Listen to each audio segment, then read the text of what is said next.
Hey everyone, my name is Nick, and I'm your Policy Director.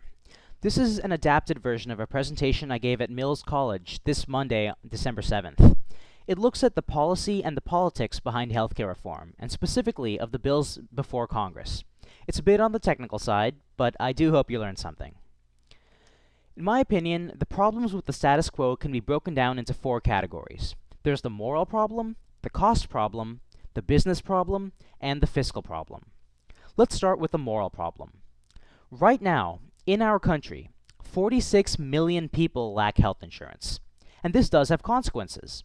A recent Harvard study found that due to holes in our insurance system, 45,000 people die unnecessarily each year.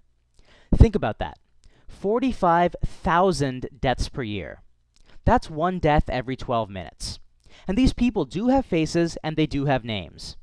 Take, for instance, Kimberly Young. She graduated from Miami University last year, so she's not that much older than ourselves. She developed swine flu and even showed symptoms, but delayed going to the hospital because she didn't have health insurance. By the time she was finally admitted, it was too late. She died. Her roommate said if she had health insurance, she would have gone to the doctor.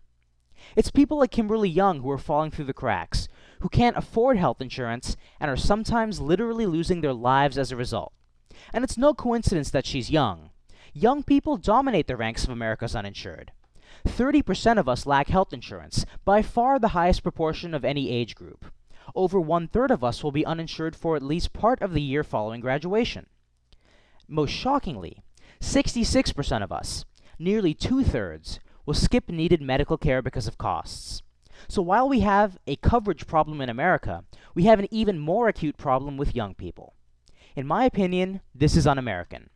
Our Declaration of Independence, which espouses the fundamental values of our nation, says that we have unalienable rights to life, liberty, and the pursuit of happiness. Life isn't an addendum or an afterthought. It comes first.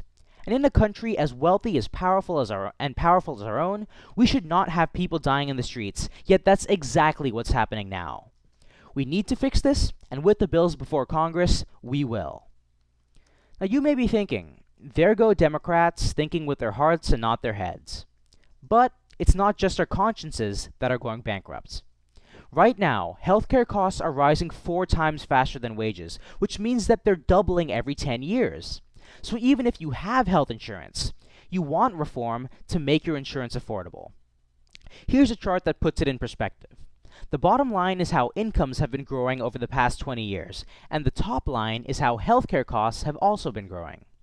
As you can see, incomes have been more or less flat, but healthcare costs have been rising from anywhere from 5 to 10% each year. So while people haven't been getting any richer, their medical bills have been getting bigger and bigger, and their wallets thinner and thinner. In fact, a Harvard study found that healthcare bills are responsible for 62% of personal bankruptcies. So again, even if you're fortunate enough to have health insurance, reform will help you by lowering your bills and taking off some of the pressure. Businesses also would benefit from healthcare reform. Since many of them provide coverage for their employers, they're having to deal with skyrocketing, ballooning costs. In fact, healthcare costs for businesses have increased 140% in the past 10 years alone. To put it in perspective, our auto companies pay $1,500 in healthcare costs per car, while their Japanese competitors pay only $150.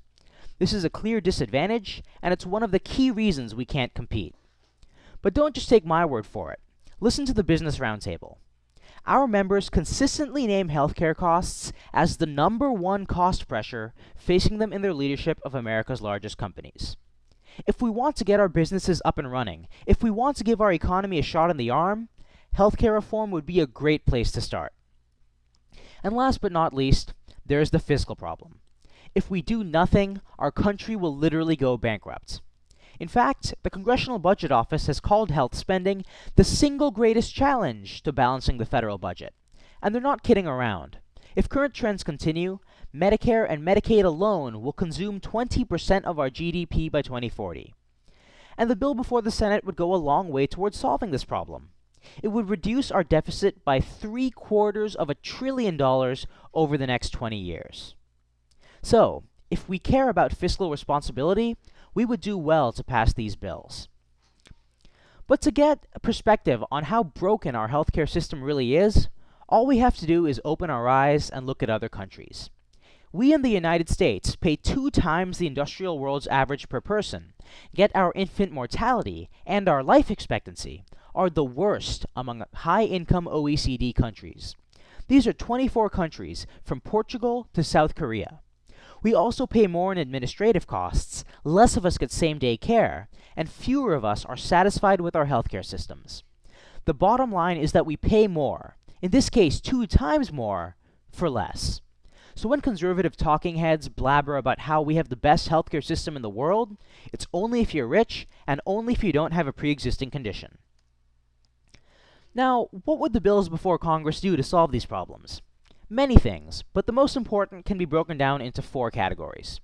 First, they would put in place consumer protections that would prohibit insurance companies from doing many of the abusive practices that they are now. Second, they would give low-income individuals and families subsidies to help them afford insurance. They would also establish national insurance marketplaces and put in place a public option, a nonprofit insurance plan both run and administered by the federal government. Let's talk about each of these. First is consumer protections. Right now, there's a fundamental disconnect between what we want and what